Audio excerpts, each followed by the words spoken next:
Lakini mbona sasa atakuwa mvivu lakini siku hizi? No. I'm not talking anything unless I talk to my lawyer. Kwa nini yule jamaa mmefanya vile? Hata kama mtu umpendi, lakini heshimu ile ofisi yake. Lakini kitu gani?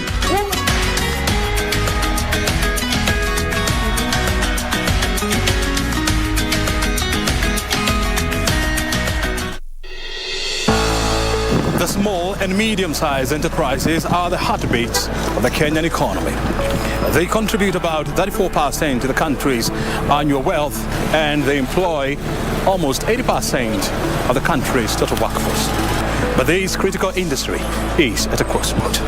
These MSMEs are not even creditworthy in the eyes of the financial institutions. So you find when you're dead completely. And that's why the fund then would have been very handy to be able to cushion these institutions, so that, these businesses, so that they are able to stay afloat. This week on Inside the Government, we talk to the chairperson of Micro and Small Enterprises Authority, James Moreu, on what the fund is doing to jumpstart this critical industry, right here on KBC Channel 1.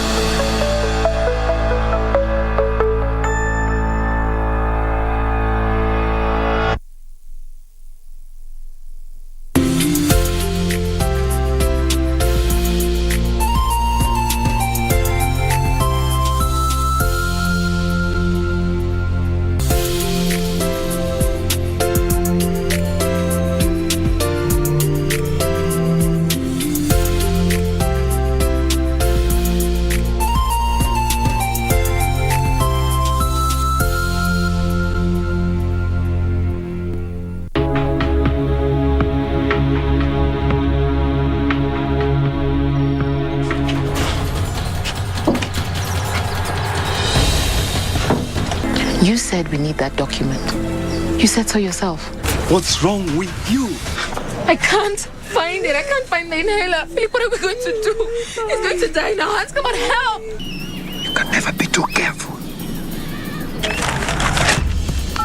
I don't know what to do. Tell me what to do. Do something! What something? I don't know anything. Do something. Can you do something? If anything happens to my son, even a bruise, I will never forgive you. I will never forgive you. But you went.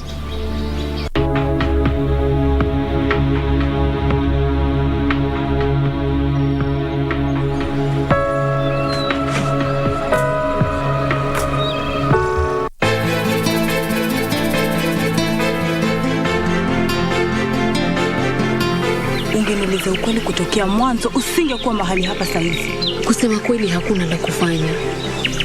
Basi turudi kwa baba. Labda atatusaidia. Umemuona ama umeota? Hakuna tofauti hapa. Siwezi kukubali huyo mtoto aishi hapa.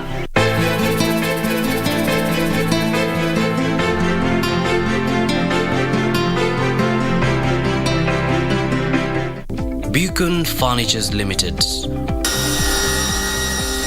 We're local manufacturers of quality office furniture, dealers in quality office equipment like fireproof safes and cabinets. Our automated state-of-the-art factories at Henna House along Enterprise Road in Nairobi's industrial area. Our showroom is at Uniafric House, Koinange Lane off Koinange Street. We are passionate believers in locally manufactured goods. When you and I buy locally made furniture, we impact on the livelihoods of our brothers and sisters. For orders, visit our showroom at Uniafric House, Koinange Lane off Koinange Street. Beacon Furnitures Limited. Jenga Kenya, tupate ajira. Tusirudi nyuma kwa mipaka na nchi kufungwa. Tusirudi kwa biashara na shule kufungwa. Kwa kutoweza kukutana.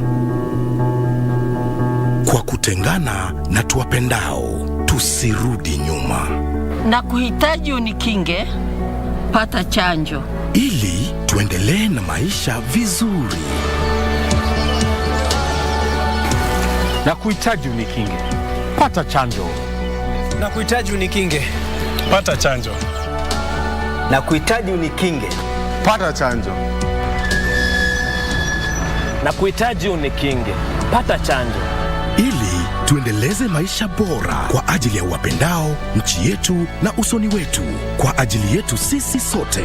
Pata chanjo.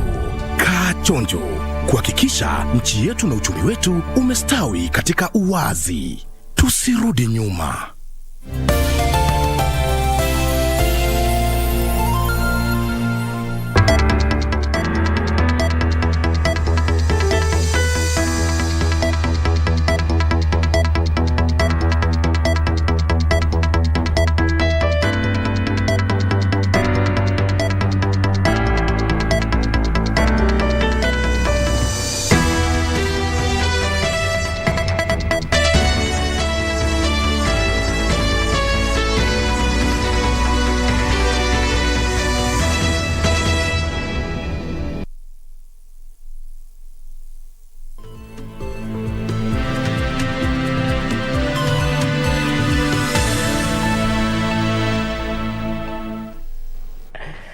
Good afternoon. Thank you for creating time for us. This is KBC. A very warm welcome to the Lunchtime News. My name is Irene. Muchuma Odim. On sign language interpretation this afternoon, we have Lucy Moura. Do interact with us on our social media platforms at KBC Channel 1 on Facebook, YouTube, on Twitter. On this important day, the 27th of January 2022, a day that politics continue to take center stage across the country.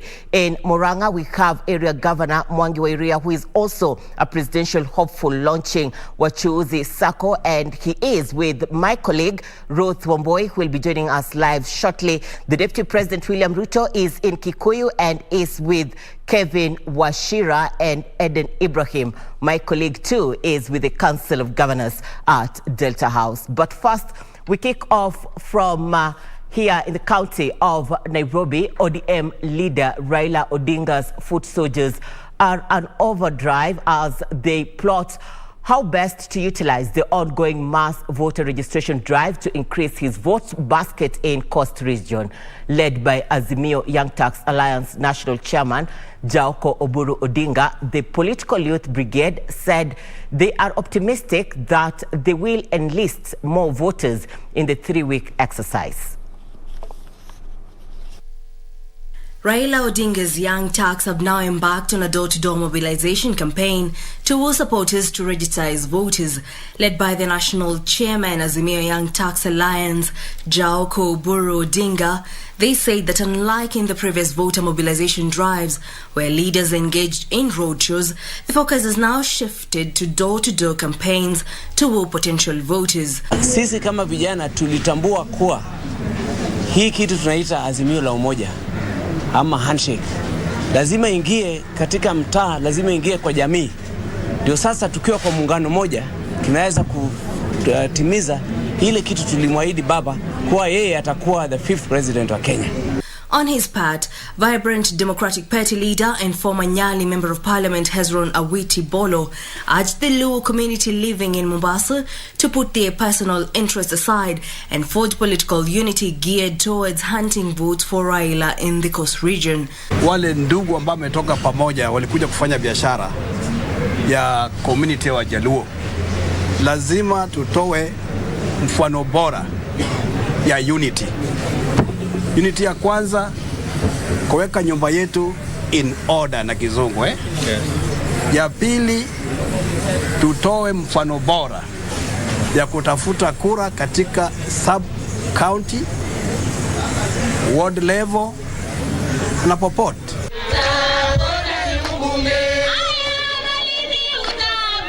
Meanwhile, a section of political leaders in Malindi constituency has pledged to conduct door-to-door sensitization campaigns with a view to encouraging residents to turn out and register as voters. The leaders who are aspirants under the United Democratic Alliance Party also urge youths who applied for national identity cards in the area to collect their documents. Na najua kabisa ya kwamba ili niweze kupita kama mbunge wa Malindi haiwezekani kama hakuna kura. Kwa hivyo wakati huu ama mwezi huu ni mwezi ambapo tangu tarehe 17 watu wanasajiliwa kama wapiga kura. Mimi ombi langu kwa wananchi wa Malindi ni kwamba tujitokeze kwa wingi, hata mmoja asibaki katika nyumbani kwake, kila mmoja hakikisha ya kwamba ana kadi ya kura. Finally, Narok North Member of Parliament Moitalel Olekenja has told off Narok Governor Samuel Tunai for alleging that he was dividing the communities in the county. Kama Tunai anawapenda zaidi ya watu wengine, saa hii wale watu ambao waliwauzia mashamba wangekuwa kotini. Wale watu ambao walichukua pesa kwa kudanganyia msituni wangekuwa wameshikwa na kuwalipa. Those are leaders allied to the Orange Democratic Movement in the county of Mombasa and Malindi. In other news, a section of spiritual leaders in Lamu County have decried the rising cases of insecurity in the area. The clergy say the obtaining situation has left locals living on the edge, fearing further attacks. A recent incident at Wido Shopping Center in Mpeketoni left 6 people dead and others nursing injuries. Tension remains high in Mpeketoni, Lamu County, following a spate of attacks which left 6 people dead. The attackers left residents living in fear. Led by Bishop Noel Kitese, the spiritual leaders say there is need for the government to intervene and deploy more police officers in the area to beef up security in the volatile area. Tuombe na wao, huku tukiongea na vitengo vya serikali, tukitaka kujua usalama ukoje. Speaking while distributing food items to the affected families, the clergy said many families have fled their homes and they are yet to return. Tunaomba serikali ikaweze kuchukulia jambo hili la usalama na sana sana kwa kuhakikisha kwamba wanarekruti vijana wa NPR, kuhakikisha kwamba wanashika doria katika maeneo haya kwa ajili ya usalama wa wananchi wetu. Na hiyo tumehakikishiwa na Bwana County Commissioner ya kwamba wanataka kuvet vijana wachukue ili waweze kuimarisha usalama wa maeneo haya. The affected families are currently pitching camp at some schools in the area. Ni kwa sababu vyandarua vimejaa, tunalala hapo tu kwa sakafu. Kuna mama wajawazito, kuna watoto wadogo, hata wengine ni wa wiki, hata si wa miezi, hawajamaliza mwezi. Wale 5 waliingia kwangu wakapora kila kitu. Si TV, si mashini, si vikombe, si kila, baka chakula, baka nguo, mabagi zote, baka mattress. Walibeba zote, kila kitu. Mbia angalau uponeshe Baraka peke yake. Angalau akufe babako. Tubaki na mtu mmoja. Mimi kama vitu vangu ni kama vote vimeenda. Lakini cha mtoto wangu, hicho kama kimeenda, bati zilienda, manguo, TV nazo wakavunja vunja. Timothy Kipnusu for Lunchtime News. A section of Marsabit elders have endorsed Acting Agriculture and Food Authority Director General Kelo Harsama as the Borana candidate for the Marsabit County gubernatorial seat. The former provincial administrator was among 3 other candidates who are seeking the elders' blessing. Harsama is accepting the endorsement and called for a peaceful electioneering period, asking residents to shun divisive politicians and vote for leaders with a development track record. Kwa sababu mimi nataka kutumia hiyo pesa kuleta maendeleo katika kaunti ya Marsabit, kujenga mahospitali, kujenga mabarabara, kuleta maji, kufanya mambo ya agriculture, kufanya mambo ya irrigation, kuhakikisha ya kwamba watu wa Marsabit wamepata chakula. Tuliweza kufikia kwa kauli ya kwamba leo lazima tutokee na mgombeaji moja. Watu wa Marsabit wanafaa kujifunia kwa sababu watatoka kwa giza. Sababu tumekuwa kwa giza kwa muda mrefu. Sisi hasa wachanuzi wa maneno ama kudadisi maneno hapa na pale, tuliangalia kwamba ama tulionea kwamba Marsabit County imebakia nyuma sana kimaendeleo. Port Victoria Sub-County Hospital in Bunyala, Busia County is set to get uninterrupted water supply in a 7 million shillings project that will tap water from Lake Victoria North Water Works Development Agency by next week. Lake Victoria North Water Services Director Mediatrix Wangira says the agency will also fix water pumps to enable supply of water to communities around the hospital.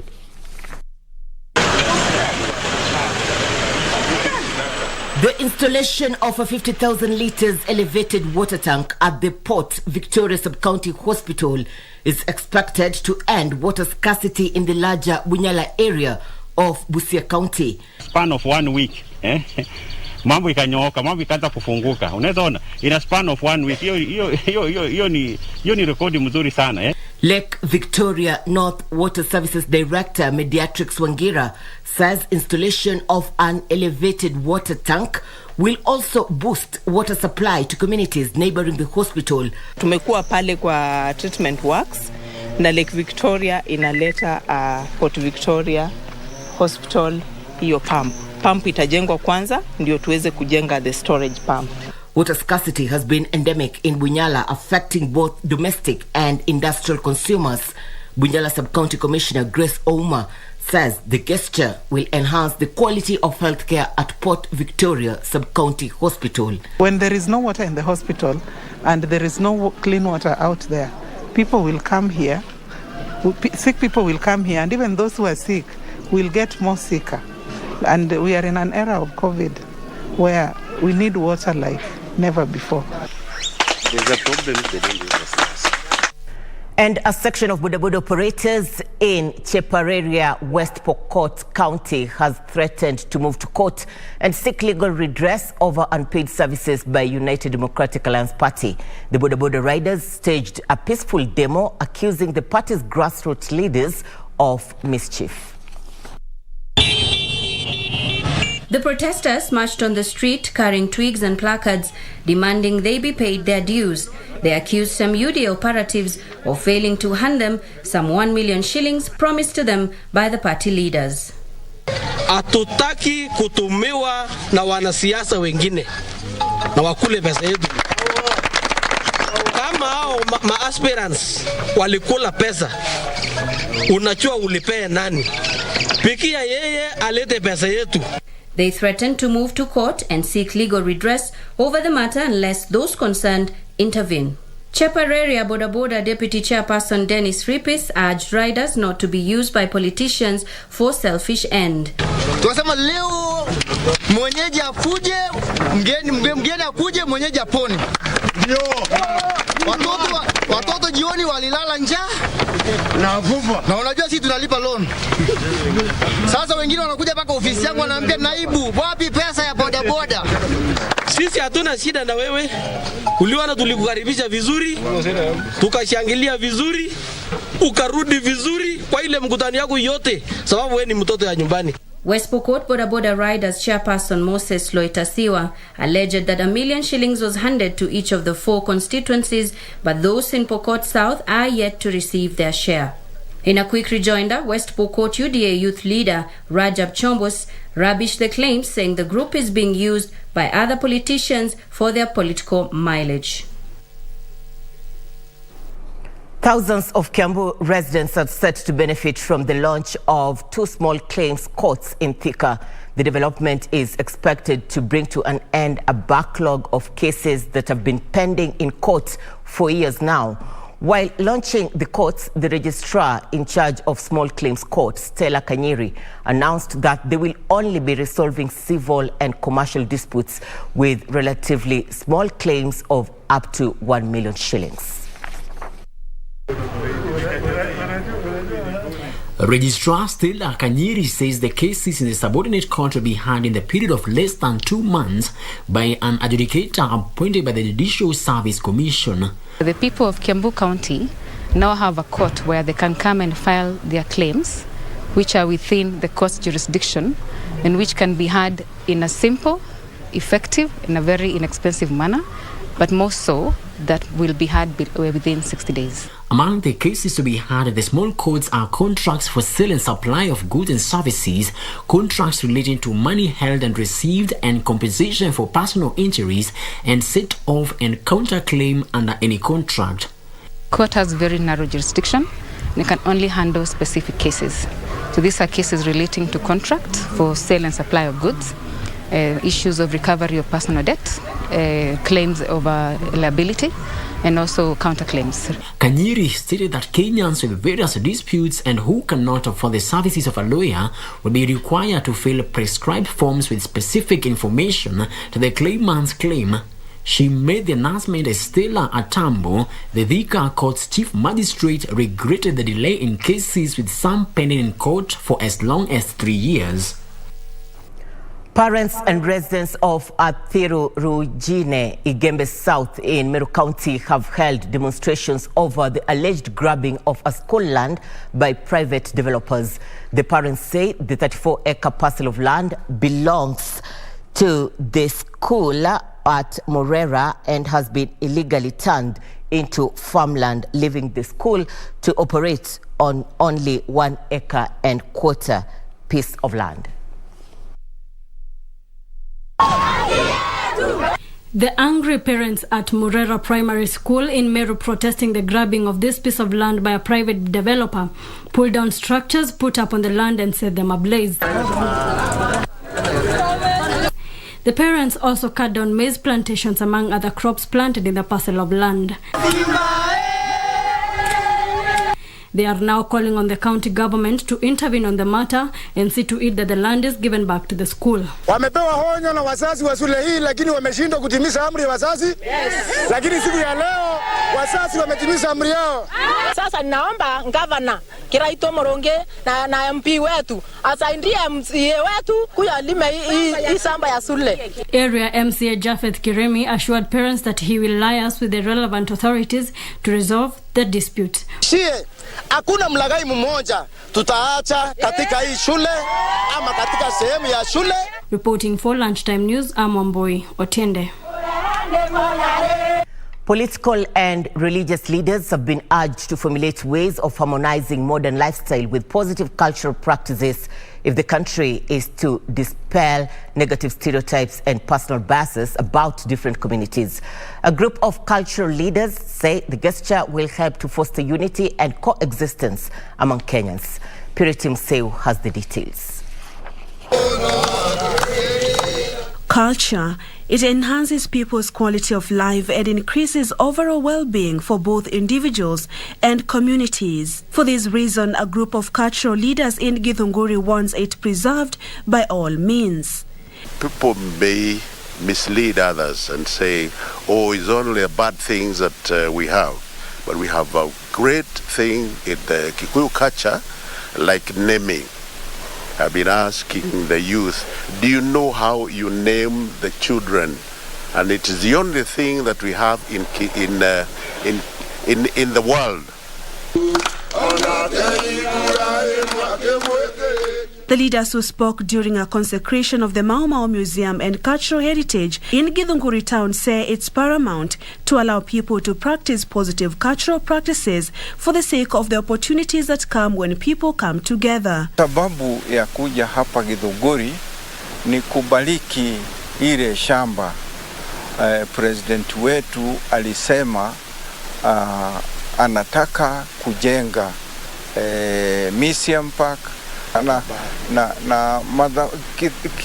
kidhabahu cha Mukikuyu. We are divided, and this is why we are praying we can come together so that we can go on, because whatever we are doing separately cannot succeed. They urged religious leaders to embrace some of the important social and economic cultural values. Purity Museo, Lunchtime News.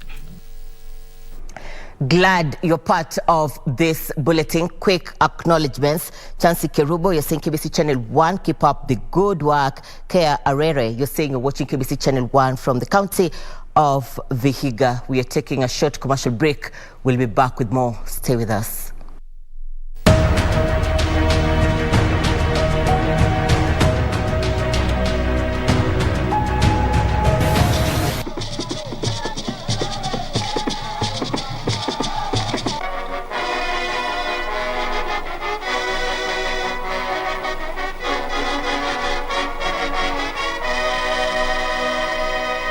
Today, we shall witness the official opening of this magnificent building.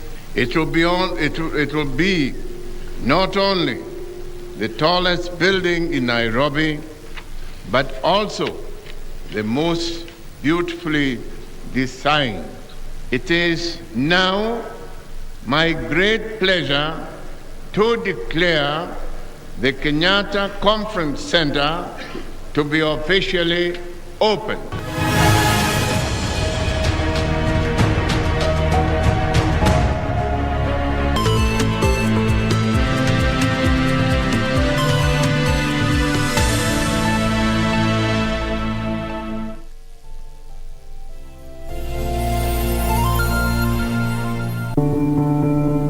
Tusirudi nyuma kwa mipaka na nchi kufungwa. Tusirudi kwa biashara na shule kufungwa. Kwa kutoweza kukutana. Kwa kutengana na tuwapendao. Tusirudi nyuma. Na kuhitaji unikinge, pata chanjo. Ili tuendelee na maisha vizuri. Na kuhitaji unikinge, pata chanjo. Na kuhitaji unikinge, pata chanjo. Na kuhitaji unikinge, pata chanjo. Na kuhitaji unikinge, pata chanjo. Ili tuendeleze maisha bora kwa ajili ya wapendao, nchi yetu na usoni wetu, kwa ajili yetu sisi sote. Pata chanjo. Kaa chonjo. Kuhakikisha nchi yetu na uchumi wetu umestawi katika uwazi. Tusirudi nyuma.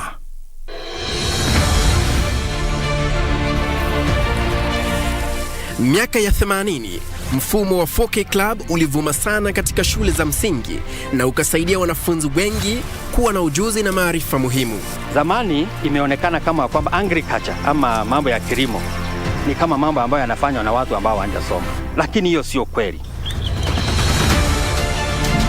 Hata hivyo vilikosa ladha na vikafifia. Kwa sasa Rais Uhuru Kenyatta amevifufua na kutoa agizo kuwa viwe katika kila shule kote nchini.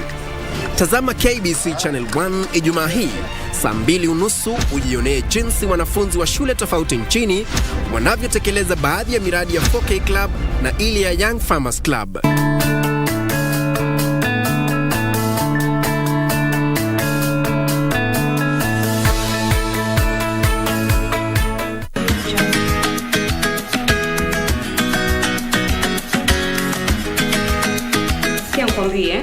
Sasa hizo habari ulizokuja nazo naona una uhakika nazo. Ngoja nikwambie ukweli. Lakini Sara si ametoka mbele yangu. Mbona Sara atakuwa mvivu lakini siku hizi? No. I'm not talking anything unless I talk to my lawyer. Kwa nini yule jamaa mmefanya vile? Hata kama mtu umpendi, lakini heshimu ile ofisi yake. Lakini kitu gani?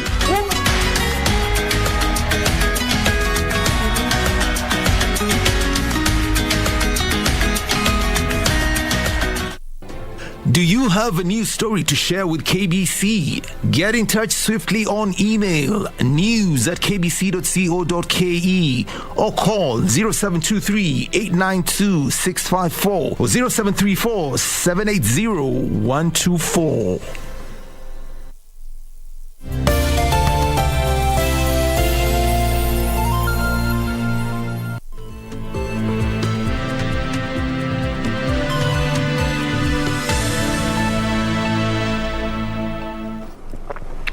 Thank you for staying with us. Welcome back. This is the Lunchtime News. Now, political leaders continue to traverse the country, and the Deputy President has also been on the move ahead of the August 9th general election, which is just months away. Today, he is in Kikuyu. My colleague Kevin Washira is with the team. Kevin, good afternoon. Paint for us the picture in Kikuyu today. Thank you very much, Irene Muchuma. I'm coming to you live from Zambezi Shopping Center, where the Deputy President William Ruto is expected to lead the Kenya Kwanza Alliance public rally. You recall the Kenya Kwanza Alliance is the newly formed alliance between the UDA party, which is led by Deputy President William Ruto, ANC party led by Musalia Mudavadi, and Ford Kenya party that is led by Senator Moses Wetangula. Now, Deputy President William Ruto yesterday held the first rallies under Kenya Kwanza Alliance in Nakuru, and now today he is in Kiambu County, where he is expected to address a series of rallies in Limuru constituency, Kabete constituency, and Kikuyu constituency. His program today started in Uthero at 10 a.m. and now he is coming from Kino, and you can see behind me the congregation and the numbers are increasing as people await for their preferred presidential candidate to come and tell them his manifesto and his agenda as he sells his presidential bid. Now, after here, Deputy President will go to Kiamba, Mugoga, where he is expected to address another public rally. He will also go to Gecha and also go to Kikuyu constituency in the evening. Now, yesterday, when he was addressing the rally in Nakuru, Deputy President took pride in the alliance that he has made with Musalia Mudavadi and expressed optimism that he will defeat his main competitor, that is Azimio la Umoja candidate Raila Odinga, on 9th August general election this year. As you can see, the crowd is charging. From what we guess from here is that the Deputy President is just around the corner trying to make an entry here. He is accompanied by area MP Anthony Kimani Ichung'wah and a group of other MPs who are allied to UDA party. Now, let us wait for the Deputy President. We'll be giving you more details. Back to you, Muchuma.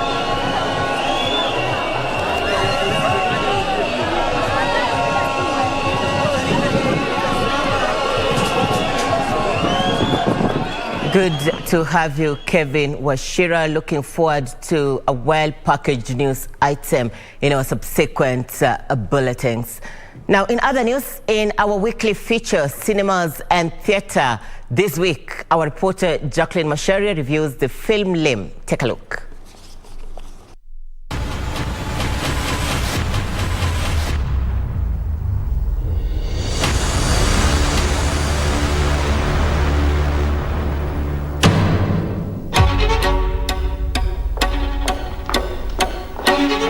Lim, a film from Eldoret, presents the story of Lim, a young man interested in solving issues affecting farming in the region, and Tasha, who has the key to pushing the ideas to government policy makers in agriculture. Imagine amekama up na project yenye inaenda kusaidia agriculture.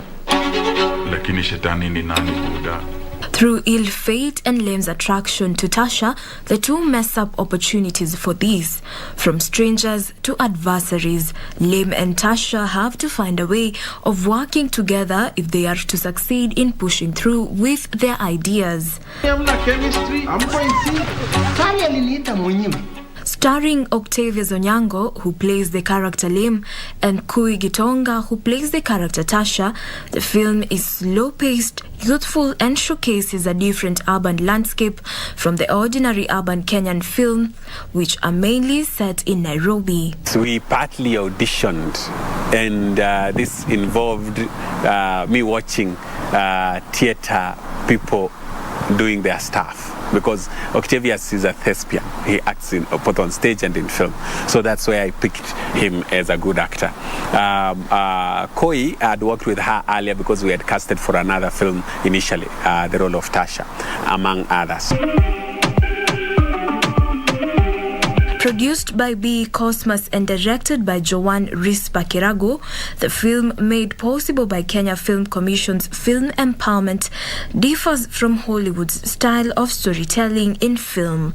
There is a mix in the use of Kiswahili and English. Realize that youths actually have to know that solutions lie with them, that we don't have a savior for their joblessness, for their idleness, for anything that afflicts them.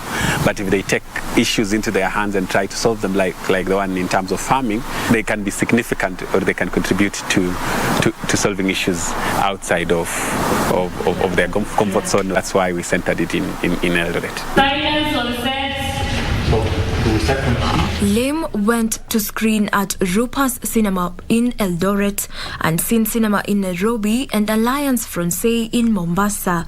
It was nominated and screened at European Film Festival 2020, Uganda International Film Festival 2020, and Real County Film Festival 2020. Commissioned by Funding Productions, we are increasing in terms of the quality of the product that we are taking to the market. So that if it's Netflix, if it's Showmax, if it is Viusasa, if it is TV, if it is Mnet, if it's all this, then they can actually buy our production because now we have the capital. We shoot a movie, for example, in Kamukunji Estate in Eldoret. And in December, we come and we show that film among other films. People actually get to know that we have Kenyan films. Kenya Film Commission is strongly going to high schools with film clubs to establish films. And also, as filmmakers, even in Eldoret, I've been going to different high schools in the region, teaching students about Kenyan films. So you see, when these people graduate, so I believe that in the next generation, then the market for film will have actually spread so much. Nikutafunie, alafu unashindwa kumeza. Jacqueline Masharia for Cinema and Theatre.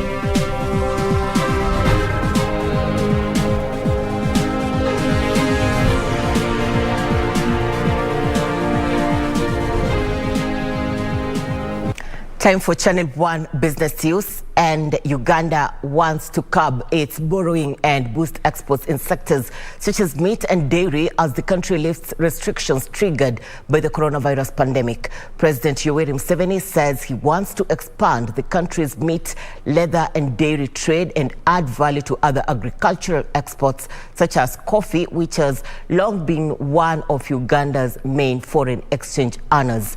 Here now are the details of this and other stories making headlines in Africa. Autocue inaenda mbio. Uganda produced nearly 700 million liters of milk, and there are just two major dairy companies. Now, thanks to improved feed, training and investment in 14 private dairy companies, Uganda produced 2.81 billion liters last year. Of this, Uganda consumes about 800 million liters and is looking for markets for the excess. Uganda has recently begun exporting meat to Democratic Republic of Congo, and China, and wants to partner with the European Union, Britain or other potential importers to ensure import quality standards could be met. Museveni reiterated that he would like rich creditors to cancel debts from African nations recovering from the economic fallout of the pandemic. Meanwhile, Nigeria's headline inflation rose to 15.63% in December 2021 from 15.4% recorded in November 2021. The National Bureau of Statistics has announced, marking its first increase after 8 consecutive months of decline. A major driver in security reforms, monetary and exchange rate issues contributed to the rise in the rate of inflation. Further, economists note that historically, the year-on-year December figure is always higher because consumption around the festivities is often on the high side. The World Bank has already warned that Nigeria would have one of the highest inflation rates globally in 2022. Finally, Angola will gradually eliminate import duties for products originating from member states of the African Continental Free Trade Area. The measure is based on the memorandum of the proposed tariff offer of Angola under the framework of the AfCFTA. In November 2020, Angola became the 30th country to ratify the agreement to establish the AfCFTA. The country's Economic Commission of the Council of Ministers approved the country's annual indebtedness plan for 2022, which is valued at $13 million to finance the general state budget. Data Commissioner Immaculate Kasait says that despite Kenyans identifying issues such as cyberbullying and identity theft, there is still a critical mass of citizens who are unaware of where to report such abuse. Here now is Alan Aoko with the details. In a 2021 poll conducted by Amnesty International Kenya on the state of awareness on data protection, 67% of people said they were unaware of the Data Protection Act, and that 82% of respondents were unaware of the establishment of the Office of the Data Commissioner. This may be due to a lack of capacity in information dissemination, including making laws easier for common citizens to read and disseminate. Any legal historian will know that really the power of legislation is really in the first 2 or 3 years, and that, you know, if you don't see a societal shift to match that law, then it really just falls back into public amnesia, and it really doesn't make a difference in terms of where things have reached. Data Commissioner Director General Immaculate Kasait says those online should look into ways of ensuring their systems and processes are in place and secure to ensure data protection. She says the Office of the Data Commissioner is working to build the capacity of data protection officers who will help enforce compliance. What are you doing as a data controller to make sure that your systems, your processes are in place in as far as data protection is concerned? How do you collect your information? How is your information processed? How is the information stored? How is your information then also released? There has been an increase in the number of Kenyans online due to affordability of data and internet-enabled devices. But this has led to the sharing of more personal information on platforms like social media sites. Despite not having regulations, you find people, they really want to protect their data. Some of the complaints, you'll see we have 300 complaints, and people will not understand why these are not being resolved as quickly as it would happen. And of course, demand that we should be out there in terms of being able to manage the issues around data protection. For us to get this conversation to move into a more deeper conversation around the power of artificial intelligence, the algorithms, the CCTV data that's beginning to pick up a lot of data in Nairobi and Mombasa and other places. The identity-based discrimination that is beginning to show up in various places. Experts want those mining data to be clear on what the data is being used for. Alanauko, Prime Edition. The U.S. Central Bank is poised to raise interest rates in March this year as it unwinds the support it has provided the world's largest economy since the start of the pandemic. The U.S. Federal Reserve is under pressure to rein in inflation as prices in the U.S. rise in the fastest rate in almost 40 years. Here now are the details of this and more stories making headlines across the globe. Even though the Federal Reserve has not raised interest rates, it said such a move would soon be appropriate.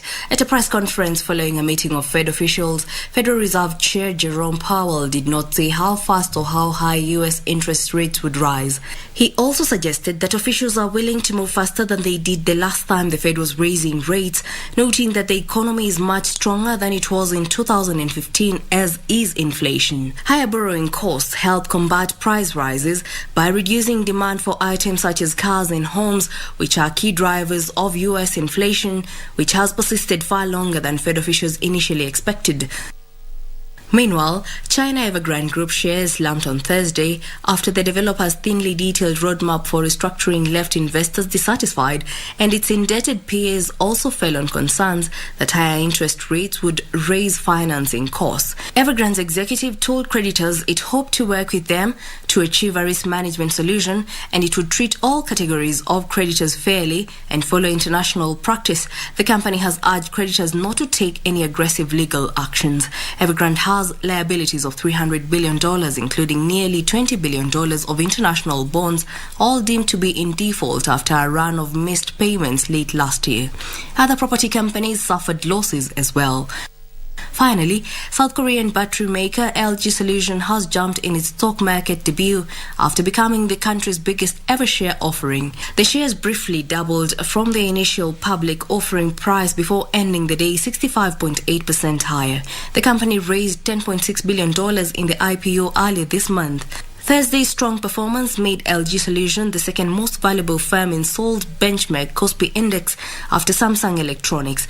LG Energy Solution accounts for more than 20% of the global electric vehicle battery market and supplies car-making giants including Tesla, General Motors and Volkswagen. It also makes batteries for drones and ships. Now, those who have encroached the wayleave of the electricity infrastructure will be relocated in a government program aimed at securing power distribution network. Interior Cabinet Secretary Dr. Fred Matiang'i and his energy counterpart Monica Juma says chiefs and energy sector players would sensitize the public before the relocation of the exercise, which will kick off. The two cabinet secretaries urged members of the public to play their civic duty of securing public assets. The decision comes weeks after the country was plunged into darkness in what is blamed on vandalism of the electricity distribution network. It's very, very dangerous to try and build houses and infrastructure right under the power lines, because that is very, very dangerous. And even those people who try sometimes to steal power and do illegal connections, they endanger not just themselves and their families, but whole groups of people and communities and so on. Play that civic duty, you know. We have a civic duty to secure public assets because they are our assets. So the role of the Kenyan citizens is critical in ensuring that we have a secure infrastructure.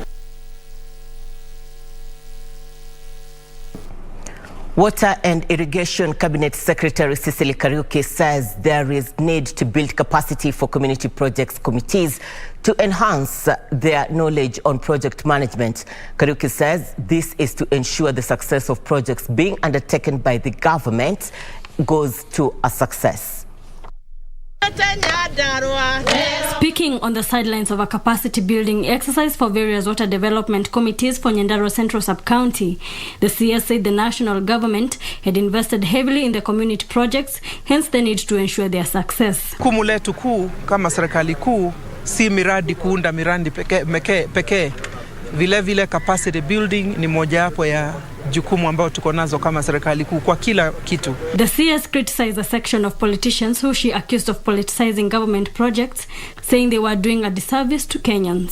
Kazi imefanyika, lakini wakati wa siasa saa nyingine tunaongea na wananchi ni kama hawaelewi ama ni kama hawaoni. Wananchi wanaona ile kazi Mheshimiwa Rais amefanya. Earlier on, we linked up with my colleague Kevin Washira, who is with the Deputy President William Ruto, who is today pitching camp in the county of Kiambu. And Kevin is advising us, we listen in as the DP is addressing attendance at the rally. Sini kweli, na ndio sababu hiyo hapa Kiambu tumetengeneza barabara karibu kilomita 600 mpya hapa Kiambu. Tulikubaliana na nyinyi hii barabara kubwa kutoka pale ABC mpaka Rironi tutaifanya iwe dual carriageway. Na hiyo barabara iko katika nafasi ya mwisho, tutatengeneza na tutaweka dual carriageway. Sawa? Na tulisema wakati tunatengeneza hizo mabarabara lazima tukumbuke barabara za huku kwenu hapa ndogo ndogo. Tunaelewana? Ndio tumetengeneza hii barabara niliwaahidi wakati ule kutoka kona pale mpaka Kikuyu. Sio barabara tumetengeneza? Si ndio? Tulikubaliana pia ya kwamba tutawatengenezea barabara kutoka Kerwa kwenda mpaka Ndoma. Sio barabara tumetengeneza? Tulikubaliana Ondere kwenda mpaka Mageresha. Sio barabara tumetengeneza? Ni kweli ama si kweli? Tulikubaliana barabara hii ya kutoka hapa Kefri kwenda mpaka Dhamanda. Sio barabara tumetengeneza? Ni kweli ama si kweli? Mimi nataka niwaambie zile barabara zimebaki. Nimewaambia watu wa Kinoo, hiyo barabara ya Kinoo tutatengeneza, ile barabara ya Kanyerere 87 tutatengeneza na tutahakikisha ahadi yetu tumetimiza. Neguo, tulikubaliana pia ya kwamba wakati wewe mtu ya tarumbeta, wewe ngojea. Wewe sasa nilisoma ya kwa Biblia ati tarumbeta itapigwa siku tutaenda mbinguni. Kwani tunaenda mbinguni leo? Sasa wewe mtu ya tarumbeta ngojea na tarumbeta yako. Sawa sawa. Tulikubaliana na nyinyi ya kwamba mambo ya stima, wakati tunaunganisha stima Kenya, hatutaki giza Kiambu. Ndio tumeunganisha stima Watu walikuwa na stima hapa walikuwa 150,000 in 2013. Leo tumefikisha 420,000. Nego, tunakubaliana? Tunakubaliana? Mimi vile vile nataka niwaambie ya kwamba hii barabara ya kutoka Sambezi kwenda Kahuho, sehemu ile ingine tutatengeneza na pia tutaikamilisha. Tumekubaliana? Tuliwaambia masomo ya watoto wetu wa Kenya ni ya muhimu. Hapa Kiambu mulikuwa na Technical Training College 3, lakini leo tumejenga Technical Training College zingine 7 hapa Kiambu mpya, ikiwemo yenu ya hapa Kikuyu pale Nacho. Ni kweli ama? Deputy President William Ruto in the county of Kiambu, where he is today touring various constituencies, and he will wind up his tour in Kikuyu constituency. Now from Kiambu, let's cross over to Murang'a, where my colleague Ruth Wamboi is today with Mwangi wa Iria, the area governor, who is also a presidential hopeful in the August 9th general election. And those are pictures coming live from the county of Murang'a. We have witnessed lots of entertainment. Youths are turning up in numbers to see the launch of Wachuuzi Sacco, which is being conducted by His Excellency, the Governor of Murang'a, Mwangi wa Iria. And it is a project that is aimed at encouraging the youth to take advantage of what they have, any finance they have in ensuring they have stability in putting food on the table. And Ruth Wamboi will be bringing us a detailed news item in our subsequent bulletins. But before further ado, let's now cross over to sports news, to the fields. And golf fans and enthusiasts will be allowed to attend the upcoming Magical Kenya Ladies Open, which will be held from the 10th to the 13th of next month at Vipingo Ridge's 18th Hole Baobab Course in Kilifi County. This follows consultations with both the government and the Ladies European Tour, under which the Magical Kenya Ladies Open is organized. COVID-19 protocols that govern public events in Kenya will be strictly applied for the safety and health of fans and players, with only fully vaccinated spectators permitted to access the venue.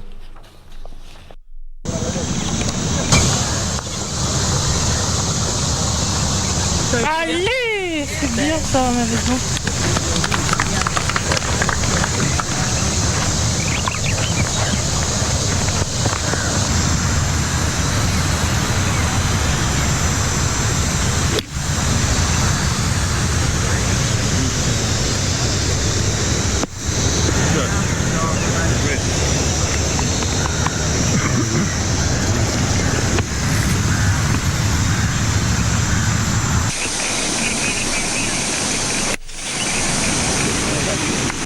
Mohamed Salah scored a decisive penalty that helped Egypt beat Ivory Coast 5-4 on post-match penalties to reach the quarterfinals of the ongoing Africa Cup of Nations in Cameroon, following a 0-0 draw in regular time last night. Meanwhile, goalkeeper Jesus Owono was Equatorial Guinea